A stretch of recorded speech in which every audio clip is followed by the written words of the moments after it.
최신에 보도된 우리 모습 살펴보는 밖에서 본 한국입니다. 국제문제평론가 인문결연구소의 임상훈 소장, 어서 오세요. 네, 안녕하십니까. 오늘 어떤 소식부터 볼까요? 네, 삼성전자의 이재용 부회장의 석방 소식에 많은 외신들의 반응이 쏟아졌습니다. 네. 일단 영미권 언론들의 보도가 주로 많았고요. 사실관계를 전하는 보도들이 일단은 줄을 이뤘습니다. 바로 어제 있었던 일이니까. 그렇죠. 예. 며칠 지나면 이제 뭐 분석 기사라든가 또 유럽의 다른 언론들도 보도가 나올 것 같은데 예. 일단 미국의 월스트리트 저널이 어제 날짜 기사에서 이번 이재용 부회장의 석방은 한국의 개혁이 난항을 겪고 있음을 보여준다. 이렇게 말하면서 겉으로는 단호한 듯한 보이다가 곧바로 봐주는 태도로 바뀌는 그런 악순환이 또 반복됐다. 이렇게 보도를 했습니다. 예. 워싱턴 포스트는 이번 집행유예 판결에 대해서 한국이 2년 동안의 큰 변화에도 불구하고 정경유착은 근본적으로 바뀌지 않았음을 보여주는 징조로 보는 시각이 지배적이다. 이렇게 보도를 했고요. 네. 영국의 파이낸셜 타임스는 한국 내부의 반응을 전하고 있는데요. 이번 판결은 한국 정부의 대기업 개혁에 반하는 것이라는 비판이 있다. 사법부가 과거로 회귀하고 있다는 비판이 있다. 이런 반응들을 전했습니다. 예. 그리고 영국의 BBC는 이번 판결을 삼성의 후손 이재용을 위한 행운의 극적 전환이다. 이렇게 표현을 하면서 네. 그 앞서 재판 결과와 관련해서 여러 가지 시나리오가 있었지만 이재용 부회장이 교도소 밖으로 걸어 나오는 것이야말로 가장 가능성이 낮았던 것이었다. 이렇게 말하는 것이 공정할 것이다. 이렇게 얘기를 했습니다. 굉장히 의외의 판결이었다 이런 말이네요. 그렇죠. 예. 그리고 일본의 아사히 신문 역시 관련 사실을 전하면서 이번 판결에 대해서 한국의 한 검찰 출신의 변호사와 인터뷰를 했는데요. 이렇게 말을 했습니다. 삼성의 영향력이 작용을 했다. 이렇게 하면서 대법원에서도 거의 같은 판결이 될 것이다. 이렇게 또 예상을 하는 그런 걸 전하기도 했습니다. 바로 어제 있었던 일이라 주로 사실관계 보도입니다만 일단 논조에 있어서는 좀 비판적이고 부정적인 논조가 많군요. 그렇죠. 네. 또 어떤 소식 살펴볼까요? 제가 하나 인용해 드리겠습니다. 누구나 희망을 할 수 있고 누구나 희망에 동의하고 나눌 수는 있지만 지금은 희망을 접고 논리를 따라야 할 순간이다. 이게 그 빅터 차 교수가 조지타운 대에서 교수가 지난달 31일 워싱턴 포스트지에 실은 기고문의 일부분입니다. 그 주한 미국 대사 철회된 그 네. 빅터 차 교수. 그렇습니다. 예. 이게 무슨 의미일지 이제 이해를 조금 이따 하시게 될 텐데 예. 지난주 큰 이슈가 됐었죠. 주한 미국 대사 지명 철회 해프닝. 이거를 어쨌든 우리에게도 이제 안보 문제에 있어서 중요한 문제와 연결이 되니까 정리를 해보면 어떨까 싶습니다. 네. 사실 전례를 찾아보기도 어려운 일이기도 하고요. 다른 나라에서도 마찬가지죠. 예. 이제 짚고 넘어갈 필요가 있는데 다만 아직 사실관계가 모두 드러나는 것은 아니기 때문에 뭐 여러 주장들이 있지 않습니까? 예. 뭐 가장 많이 회자됐던 것이 물론 이제 미국 권력 핵심부와 이견이 있었다. 이런 이견설에다가 또 뭐 일부에서는 한일 FTA 재협상을 생각하고 있는 미국 입장에서 한미 FTA. 네.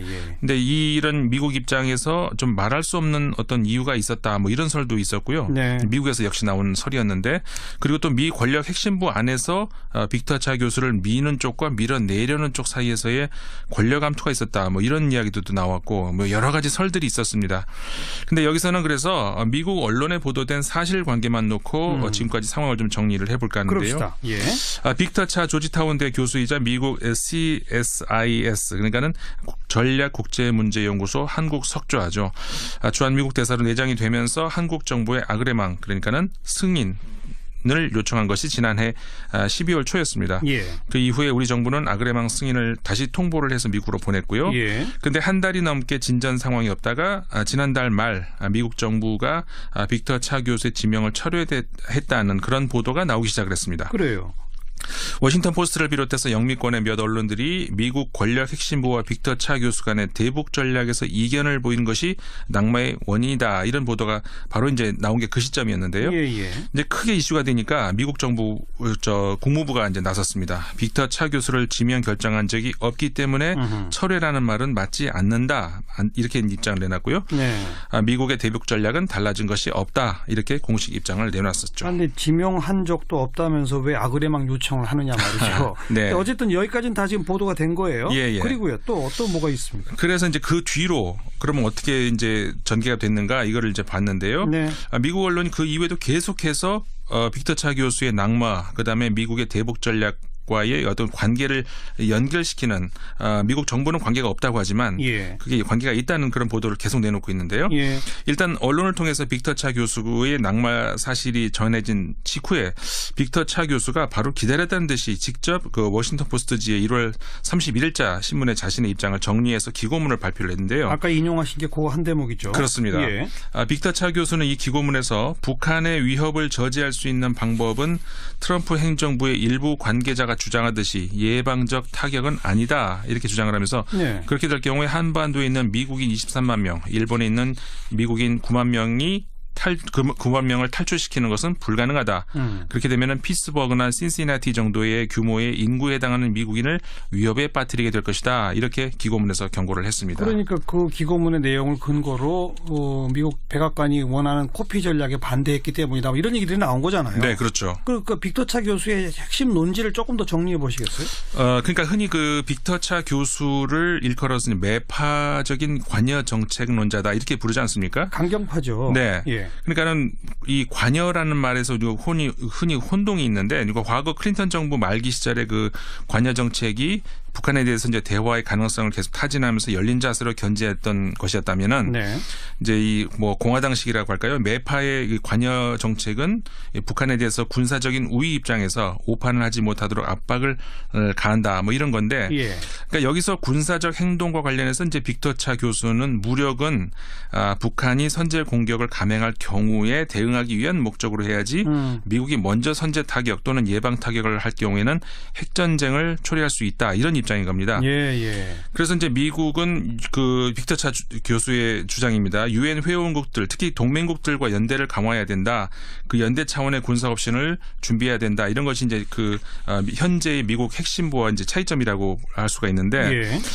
저는 그 여기서요. 그 빅터 차 교수가 과거에 비해서 조금 노선이 수정된 것이 아닌가 이런 생각을 하게 됐거든요. 왜 그렇죠? 그러니까는 차 교수의 그 기고문을 꼼꼼하게 읽어보면은 아마도 과거에 그러니까 재래식 무기 당시 북한과 핵무기 사용을 이 가능해진 그 북한 사이에서의 어떤 그 차이점, 그러니까 대응이 같을 수는 없다. 그렇죠. 이런 생각을 그렇죠. 한 것이 아닌가. 그러면서 약간 수정이 된 것이 아닌가. 예. 이런 생각을 해야 되는데 앞에서 그 기고문 한 그 부분을 인용을 해드렸습니다마는 빅터 차 교수는 군사적 타격은 북한 정권에 충격을 줘서 지난 수년간 아무 행동을 하지 않았던 미국의 진정한 힘을 깨닫게 하고 북한을 비핵화 협상 테이블로 불러낼 것이라는 희망적인 시각이 있다. 예. 말이 굉장히 멋있지 않습니까? 예. 그러니까 차 교수 본인도 여기에 공감을 한다는 겁니다. 그러니까 선제적 군사 타격이 효과가 있다면 나도 동의할 수 있다. 네. 그런데 그 효과가 지금 의심스럽다 이런 말이에요? 그렇죠. 그러니까는 거기서 바로 이어지는 말이 아까 전해드린 그 인용문이었는데요. 그러니까 누구나 희망은 할 수 있고 누구나 희망에 동의할 수 있고 나눌 수는 있지만 지금은 희망을 접고 논리를 따라야 할 순간이다.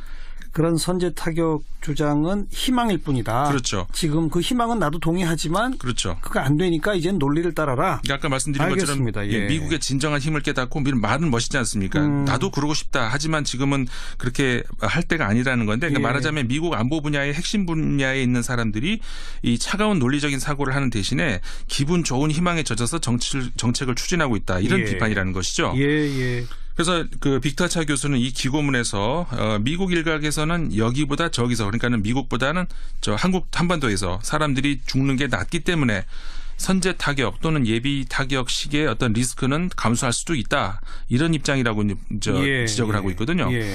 뭐 이런 입장은 빅터 차 교수의 주장이 아니더라도 지난해 백악관 그다음에 공화당 일각에서 종종 주장해왔던 그렇죠. 그런 거 아니겠습니까? 예. 그러니까 그래서 우리를 분노하게 했던 거 아닙니까? 그렇습니다. 예. 그러니까는 한반도 위기 정책을 위기 대책을 무슨 컴퓨터 전략 게임 정도로 생각하는 사람들이 혹시라도 있다면 네. 그거를 과연 우리가 동맹국의 입장이라고 이해를 해줘야 될 사안이냐? 예. 컴퓨터 마우스를 뺏어야죠.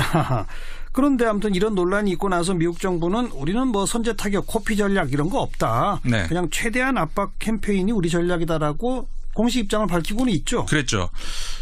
근데 여기서 우리가 좀 짚어봐야 될 게요. 물론 코피 전략은 없죠. 그러니까 이거는 미국 그 정부의 공식 전략 용어가 아니고 유럽 언론에서 이제 70년대 처음 나온 용어인데요. 예. 당연히 미국은 그러니까는 부인을 하는 것이죠. 예. 근데 문제는 이 코피 전략이라는 말 뒤에 숨어 있는 이 선제 타격과 예비 타격 사이에서의 큰 차이를 간과하게 만들어 버린다는 데 있다는 것이죠. 예. 수사학적인 어떤 함정인데 예. 이 기고문 이후에도 미국 언론은 계속해서 미국의 그 선제 타격 가능성을 이야기를 하면서 군사 행동 옵션을 경계를 하고 있다는 겁니다. 공식적으로는 부인하면서도 검토는 하고 있다. 네, 그렇죠. 그 2월 1일자 워싱턴 포스트는요. 미국 정부가 더 큰 충돌로 격화되지 않길 기대를 하면서 제한적 타격 구상을 제시하고 있다고 말하고 있고요. 네. 역시 같은 신문 같은 날짜 다른 기사에서 백악관이 북한에 대한 타격을 진지하게 고려하고 있다는 우려를 악화시켰다. 이런 보도가 나왔었습니다. 예. 그리고 하나 더 소개해드리면 2일자입니다. 미국의 Council on Foreign Relations라고 하는 이제 그 매체 한 기고문에서 네. 외교적 관여와 최대 압박이 동시에 사용될 때 효과가 있는데 미국 정부는 최대 압박에 집착을 하고 있다면서 군사 타격만으로 핵무기를 포기시킬 수 있다는 발상은 무조건 양보하는 것만큼이나 위험하다. 이런 지적을 내놨습니다. 네. 그리고 어제죠. 5일자 워싱턴 포스트 사설에서는 북한이 참여하는 동계올림픽에서 긴장이 낮은 수준에도 불구하고 트럼프 정부가 고려 중인 군사 옵션, 코피 전략 이런 것들을 포함해서 이 옵션에 대한 논란이 다시 불거지고 있다. 이렇게 지적을 하게 됐거든요. 그러니까 이렇게 미국 언론들은 계속해서 미국 정부가 군사 옵션 카드를 버리지 않고 있다는 경고음을 계속 내주고 있는 겁니다. 그 뭐 오죽하면 미국의 그 민주당 쪽 상원 의원들이 대통령은 선제 타격 결정할 법적 권한이 없다. 네. 이런 서한을 대통령한테 보냈다면서요. 네네. 맞습니다. 그 하이니히 상원 군사위원장을 포함해서 18명의 민주당 상원 의원들이 서한을 보냈는데 그러니까 북한에 대한 선제 타격 이후의 예상 결과에 대해서 깊은 우려를 표한다. 이제 이런 내용이었습니다. 그러니까 이거는 북한의 오판 그다음에 보복을 유발한다는 그런 이제 주장인 셈인데 그러면서 미국 대통령은 국회 승인 없이 그 예방 타격 또는 선제 타격에 대한 헌법적 기반이나 법적 권한이 없다 이렇게 주장을 한 건데 그 워싱턴 포스트가 그 5일자 보도에서요. 이 서한은 트럼프 대통령이 당초에 그 주한 미국 대사 내정자를 갑자기 철회하는 등의 상황에 따른 것이다 이렇게 전했거든요. 그러면서 이들 18명의 상원 의원이 북핵 위기 상황에서 주한 미국 대사를 장기간 공석으로 두고 내정을 철회하는 것에 대해서 심각한 우려를 표명했다 이렇게 전하고 있는데 그러니까 미국 정부가 계속 부인을 하고 있지만 분명히 빅터 차 교수의 낙마가 미국의 북한에 대한 선제 타격론과 관련해서 이견이 있었고 결국 이것이 지명 철회의 중요한 변수였다는 정황이 계속 나오고 있다는 거죠. 그렇군요. 이 미국 언론은 계속 보도한다라고 쭉 소개해 주셨는데 다른 나라 유럽 언론들은 이 사건에 대해서 별로 보도하는 일이 없어요? 이 보도가 나옵니다. 그리고 이 아그레망이 철회되는 아그레망을 받은 그 대사가 철회되는 이런 일이 유럽에서도 사실 드문 일이거든요. 뭐 전 세계적으로 드문 일이겠죠. 그래서 르몽드 신문은 이거를 두고 이제 워싱턴에 오만합니다 이런 지적을 내놨는데요. 그럴만하죠. 이 3일자 르몽드 신문이 처음 빅터 차 교수가 한국 주재 대사로 지명됐을 때 한국 정부가 별로 달가워하지 않았다. 그런데도 한국 정부가 아그레망 그러니까 동의를 해줬다 이렇게 전하면서 한 국가가 이미 주재국 정부의 동의를 받은 그 대사 내정자 지명을 철회하는 일은 매우 드문 일이다 이렇게 얘기를 하면서 일부 전문가들은 이 사건을 두고 워싱턴이 서울에 대해서 오만하게 행동하고 있다고 본다 이렇게 전하고 있습니다. 그 특히 그 우리 한국하고 미국 사이에는 통상 그다음에 주한미군 분담군 같은 여러 분야에서 지금 그 이견이 나오고 있지 않습니까? 그렇죠. 그런 상황에서 이번 대사 내정자 지명 철회 이게 더 한국을 불쾌하게 만들었다. 이렇게 이제 르몽드 신문이 전하는데 그러면서 이 빅터 차 교수가 그 과거에 조지 W 부시 대통령 당시에 백악관 참모 아니었습니까? 그렇죠. 그 강경파 국가안보회의의 최측근 조언자였다 이렇게 얘기를 하면서 그럼에도 현재의 미국 안보 핵심부의 대북 전략에는 반대하고 있다 이렇게 전했는데 그러면서 선제 공격만이 북한을 억제할 수 있다고 생각한다면은 북한이 그 선제 공격에 반격하지 않을 것이라고는 그런 근거는 뭔가 이렇게 이제 그 빅터 차 교수가 말을 했던 것을 인용을 하면서 빅터 차 교수는 미국 정부가 북한 문제에 확고한 비전이 있는지에 대해서 회의적으로 생각한다. 이렇게 르몽드 신문이 전했습니다. 네. 그러니까 결국 빅터 차 교수의 낙마 이유가 설사 다른 곳에 있다 하더라도 만약 그렇다면 그건 뭐 사실상 우리하고는 별 중요한 문제가 아닌데 미국 정부 내에서는 그 빅터 차 교수의 개인 문제다라는 얘기도 슬슬 나오긴 하는데 그렇죠. 그건 사실 우리로서 중요한 문제가 아닐 그렇죠. 수 있어요. 만약 그렇다면 우리하고는 그건 관계가 없는 문제고 예. 중요한 문제가 아닌데 우리한테 예. 중요한 문제는 미국의 대북 정책에 대해서 미국 정부와 빅터 차 교수 사이에는 큰 이견이 있었다. 이거는 사실관계 아니겠습니까? 예. 그 차이는 미국 정부의 선제 타격론에 대한 빅터 차 교수의 반대 입장이었다는 것. 이게 이제 사실 팩트인 것이고 예. 이거를 르몽드 신문이 다시 지적을 해줬다는 것이죠. 예. 그리고 르몽드 신문이 그 재밌는 그 아주 전곡을 찌르는 말로 이제 맺고 있는데 존 델러리 연세대학교 교수의 트위터 글을 인용을 하고 있습니다. 뭐라고 썼어요? 이렇게 썼네요. 그 트럼프 행정부가 북한과의 전쟁이 멍청한 짓이라고 생각하지 않는 주한 미국 대사를 찾을 수 결국 없었다는 말이다. 하하. 근데 그걸 이해하는데 1년이나 걸렸나? 예. 이렇게 적고 있거든요. 예. 알겠습니다. 국제문제평론가 인문결연구소 임상훈 소장과 함께했습니다. 적으로 바뀌지 않았음을 보여주는 징조로 보는 시각이 지배적이다. 이렇게 보도를 했고요. 네. 영국의 파이낸셜 타임스는 한국 내부의 반응을 전하고 있는데요. 이번 판결은 한국 정부의 대기업 개혁에 반하는 것이라는 비판이 있다. 사법부가 과거로 회귀하고 있다는 비판이 있다. 이런 반응들을 전했습니다. 예. 그리고 영국의 BBC는 이번 판결을 삼성의 후손 이재용을 위한 행운의 극적 전환이다. 이렇게 표현을 하면서 네. 그 앞서 재판 결과와 관련해서 여러 가지 시나리오가 있었지만 이재용 부회장이 교도소 밖으로 걸어 나오는 것이야말로 가장 가능성이 낮았던 것이었다. 이렇게 말하는 것이 공정할 것이다. 이렇게 얘기를 했습니다. 굉장히 의외의 판결이었다 이런 말이네요. 그렇죠. 예. 그리고 일본의 아사히 신문 역시 관련 사실을 전하면서 이번 판결에 대해서 한국의 한 검찰 출신의 변호사와 인터뷰를 했는데요. 이렇게 말을 했습니다. 삼성의 영향력이 작용을 했다. 이렇게 하면서 대법원에서도 거의 같은 판결이 될 것이다. 이렇게 또 예상을 하는 그런 걸 전하기도 했습니다. 바로 어제 있었던 일이라 주로 사실관계 보도입니다만 일단 논조에 있어서는 좀 비판적이고 부정적인 네. 논조가 많군요. 그렇죠. 네. 또 어떤 소식 살펴볼까요? 제가 하나 인용해 드리겠습니다. 누구나 희망을 할 수 있고 누구나 희망에 동의하고 나눌 수는 있지만 지금은 희망을 접고 논리를 따라야 할 순간이다. 이게 그 빅터 차 교수가 조지타운 교수가 지난달 31일 워싱턴 포스트지에 실은 기고문의 일부분입니다. 그 주한 미국 대사 철회된 그 네. 빅터 차 교수. 그렇습니다. 예. 이게 무슨 의미일지 이제 이해를 조금 이따 하시게 될 텐데 예. 지난주 큰 이슈가 됐었죠. 주한 미국 대사 지명 철회 해프닝. 이거를 어쨌든 우리에게도 이제 안보 문제에 있어서 중요한 문제와 연결이 되니까 정리를 해보면 어떨까 싶습니다. 네. 사실 전례를 찾아보기도 어려운 일이기도 하고요. 다른 나라에서도 마찬가지죠. 예. 그래서 이제 승인을 요청한 것이 지난해 12월 초였습니다. 예. 그 이후에 우리 정부는 아그레망 승인을 다시 통보를 해서 미국으로 보냈고요. 예. 근데 한 달이 넘게 진전 상황이 없다가 지난달 말 미국 정부가 빅터 차 교수의 지명을 철회했다는 그런 보도가 나오기 시작을 했습니다. 그래요. 워싱턴 포스트를 비롯해서 영미권의 몇 언론들이 미국 권력 핵심부와 빅터 차 교수 간의 대북 전략에서 이견을 보이는 것이 낙마의 원인이다. 이런 보도가 바로 이제 나온 게 그 시점이었는데요. 예, 예. 이제 크게 이슈가 되니까 미국 정부 국무부가 이제 나섰습니다. 빅터 차 교수를 지명 결정한 적이 없기 때문에 철회라는 말은 맞지 않는다. 이렇게 입장을 내놨고요. 네. 미국의 대북 전략은 달라진 것이 없다. 이렇게 공식 입장을 내놨었죠. 그런데 지명한 적도 없다면서 왜 아그레망 요청을 하느냐 말이죠. 네. 어쨌든 여기까지는 다 지금 보도가 된 거예요. 예. 그리고요. 또 어떤 뭐가 있습니까? 그래서 이제 그 뒤로 그러면 어떻게 이제 전개가 됐는가 이거 짚고 넘어갈 필요가 있는데 다만 아직 사실관계가 모두 드러나는 것은 아니기 때문에 뭐 여러 주장들이 있지 않습니까? 예. 뭐 가장 많이 회자됐던 것이 물론 이제 미국 권력 핵심부와 이견이 있었다. 이런 이견설에다가 또 뭐 일부에서는 한일 FTA 재협상을 생각하고 있는 미국 입장에서 한미 FTA. 네. 근데 이런 미국 입장에서 좀 말할 수 없는 어떤 이유가 있었다. 뭐 이런 설도 있었고요. 네. 미국에서 역시 나온 설이었는데 그리고 또 미 권력 핵심부 안에서 빅터 차 교수를 미는 쪽과 밀어내려는 쪽 사이에서의 권력 암투가 있었다. 뭐 이런 이야기도 나왔고 뭐 여러 가지 설들이 있었습니다.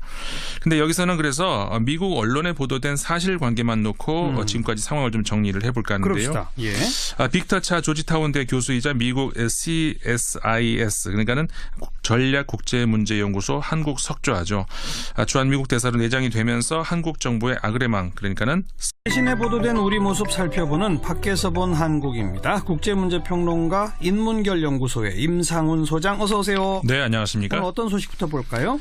네, 삼성전자의 이재용 부회장의 석방 소식에 많은 외신들의 반응이 쏟아졌습니다. 네. 일단 영미권 언론들의 보도가 주로 많았고요.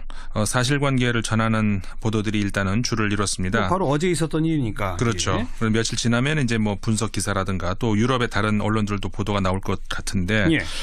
일단 미국의 월스트리트 저널이 어제 날짜 기사에서 이번 이재용 부회장의 석방은 한국의 개혁이 난항을 겪고 있음을 보여준다. 이렇게 말하면서 겉으로는 단호한 듯한 보이다가 곧바로 봐주는 태도로 바뀌는 그런 악순환이 또 반복됐다. 이렇게 보도를 했습니다. 예. 워싱턴 포스트는 이번 집행유예 판결에 대해서 한국이 2년 동안의 큰 변화에도 불구하고 정경유착은 근본